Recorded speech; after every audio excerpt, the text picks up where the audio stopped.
Assalamualaikum warahmatullahi wabarakatuh. Perkenalkan, nama saya Alfit Rahmawati. Di sini saya dengan NIM 1810201049. Saya mahasiswa Universitas Aisyah Yogyakarta. Di sini saya akan melakukan pemeriksaan MTBM, yaitu Manajemen Terpadu Balita Muda. Assalamualaikum Ibu, selamat pagi. Perkenalkan Bu, saya di sini dengan perawat Alfit Rahmawati. Saya bertugas dari jam 8 pagi sampai jam 2 siang nanti. Bu di sini mau memeriksakan anaknya mengenai MTBM. Baik Bu, untuk MTBM ini yaitu Manajemen Terpadu Balita Muda.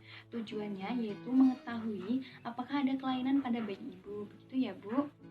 Nanti waktu yang saya butuhkan kira-kira 15 menit sampai 20 menit. Apakah Ibu bersedia? Baik Bu, sebelum saya melakukan tindakan, marilah kita membaca basmalah terlebih dahulu ya Bu. Bismillahirrahmanirrahim. Adakah pertanyaan Ibu? Baik, jika tidak ada, saya langsung saja ya Bu. Sebelum kita melakukan tindakan, yaitu kita harus mencuci tangan terlebih dahulu. Kita tadi sudah mencuci tangan. Yang pertama yaitu memeriksa, kita meminjam anaknya terlebih dahulu. Ibu boleh saya untuk memeriksa anaknya terlebih dahulu? Oh iya, baik.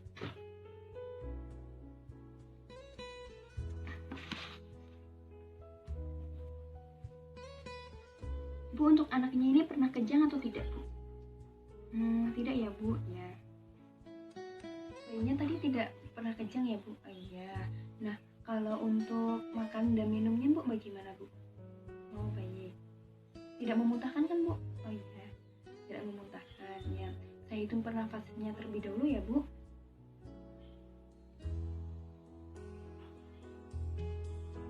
Baik, untuk pernafasannya bagus ya Bu. Ini pernafasan pertama yaitu 52 kali per menit. Ini saya menghitung pernafasannya yang kedua kalinya ya Bu.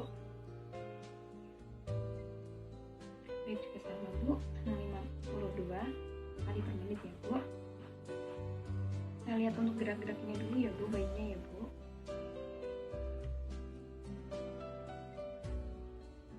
Oh iya.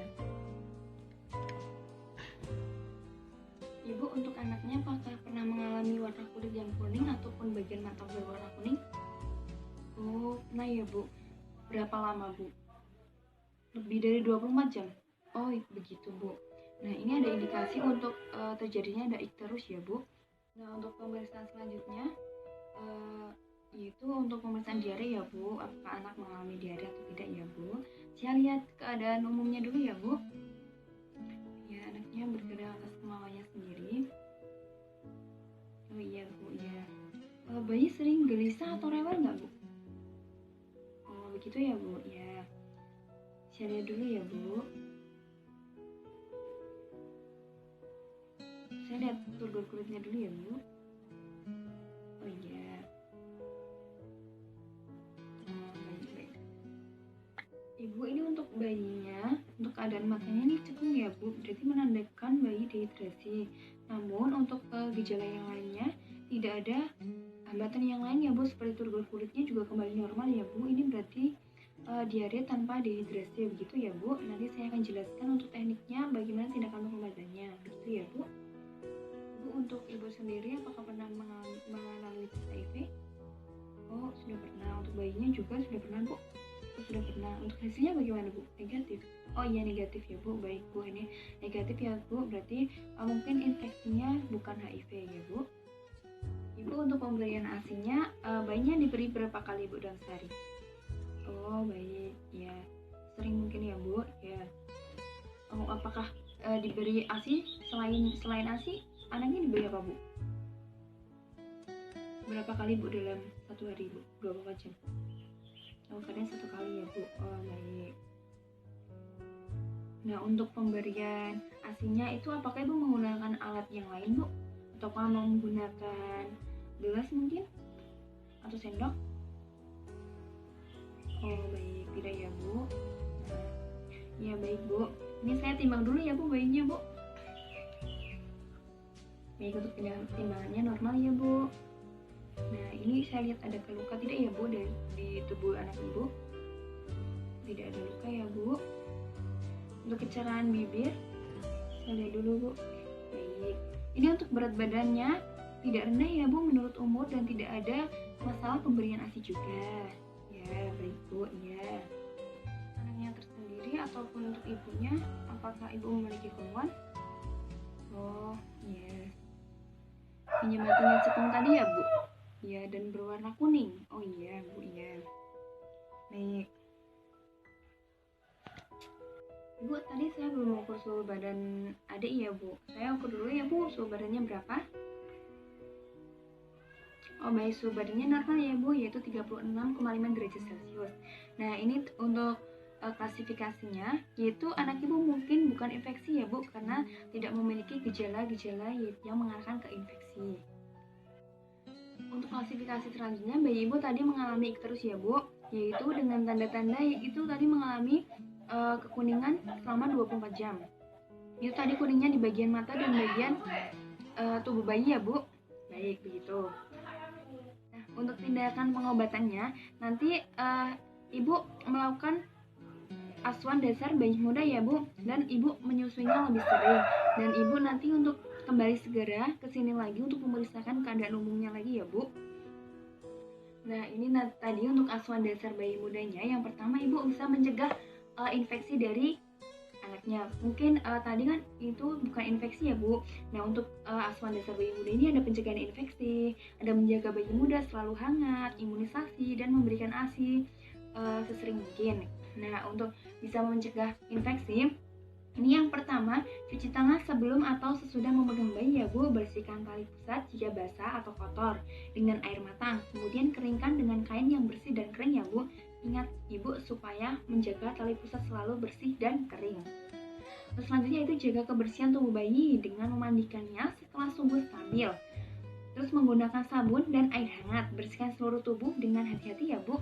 Nah, ibu untuk memberikan kolostrumnya ya, Bu, karena mengandung zat untuk kekebalan tubuh ya, Bu, untuk kekebalan tubuh bayi ibu. Dan untuk ibu menyusui sesering mungkin ya, Bu, dan hanya ASI saja sampai 6 bulan. Nah, untuk selanjutnya itu memberikan ASI saja sesering mungkin. Nah, itu tadi udah di pencegahan infeksi tadi ya, Bu. Tapi ini sebelum melakukan memberi air susu ibu sesering mungkin, ibu pertama harus mencuci tangan sebelum dan sesudah memegang bayi, dan ibu untuk memberikan ASI sesering mungkin minimal 8 kali sehari, siang ataupun malam. Terus ibu memberikan ASI dari satu payudara sampai kosong sebelum pindah ke payudara yang lain. Dan selanjutnya itu menjaga bayi muda selalu hangat.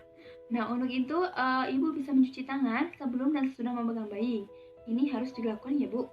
Setiap bayi basah segera mungkin tubuhnya dan ganti pakaian atau kain dengan yang kering ya, Bu. Ini hanya untuk menjaga kehangatan pada bayi. Itu pada bayi baru lahir atau suhunya kurang dari 35,5 derajat Celcius. Hangatkan bayi dengan metode kanguru ya, Bu, yaitu dengan menggendong bayi di bagian dada di sini ya, Bu. Nah, nanti didiknya bisa diginiin, Bu. Ini untuk metode kanguru ya, Bu. Nah, ini nanti ada prosedurnya juga. Nah, untuk selanjutnya yaitu melakukan imunisasi. Imunisasi ini HB0 yaitu sebelum bayi berumur 7 hari, dan beri imunisasi BCG dan polio 1 ketika bayi berumur 1 bulan, kecuali bayi lahir di rumah sakit. Imunisasi diberikan sebelum kepulangan bayi sudah diberikan ya, Bu. Untuk selanjutnya tunda pemberian imunisasi pada bayi muda yang mempunyai klasifikasi merah. Nah, untuk klasifikasi merah ini nanti ada tersendiri ya, Bu. Gitu ya, Bu. Nah, untuk klasifikasi selanjutnya yaitu berat badan bayi tidak rendah menurut umur dan tidak ada masalah pemberian ASI ya, Bu. Ya, nanti untuk tindakannya yaitu ibu melakukan asuhan dasar bayi muda yang tadi saya jelaskan ya, Bu. Ya, ibu bagus sekali. Ini sudah berat badannya juga sudah normal ya, Bu. Tidak ada masalah. Dan untuk pemberian ASI-nya juga tidak ada masalah ya, Bu. Nah, nanti ibu bisa lanjutkan treatment ini ya, Bu. Baik, untuk tadi anak ibu kan mengalami diare namun tanpa dehidrasi. Nah, ini untuk penanganannya, untuk terapi yaitu ibu untuk penanganan di rumah ya, Bu. Untuk nanti bayinya diberikan ASI sesering mungkin ya, Bu. Ya, sesering mungkin. Ya. Nah, untuk misalnya Jika si anak tidak mau, adiknya tidak mau menyusui ya Bu, tidak mau menyusu, itu ibu bisa memberikan Oralid kepada adiknya ya Bu, ya pada anak ibu gitu. Untuk sampai umur 1 tahun itu diberikan cairan Oralid 50-100 ml ya Bu setiap kali buang air besar. Nah untuk 1 tahun sampai 5 tahun diberikan 100-200 ml setiap kali buang air besar ya Bu. Ya. Ibu untuk minumnya ibu minum sedikit-sedikit tidak. Baik, untuk kesimpulannya yang pertama tadi mungkin bukan infeksi karena tidak ada tanda-tanda untuk mengarah ke infeksi tersebut. Untuk yang kedua yaitu ada tanda-tanda untuk difterus, yaitu matanya cekung dan berwarna kuning. Untuk yang ketiga yaitu diare tanpa dehidrasi. Yang keempat yaitu bukan infeksi HIV. Selanjutnya yaitu berat badan tidak rendah menurut umur dan tidak ada masalah pemberian ASI karena ibu memberikan ASI sesering mungkin. Itu saja yang dapat saya sampaikan, dan bila ada salah mohon maaf. Wabillahi taufiq wal hidayah. Wassalamualaikum warahmatullahi wabarakatuh.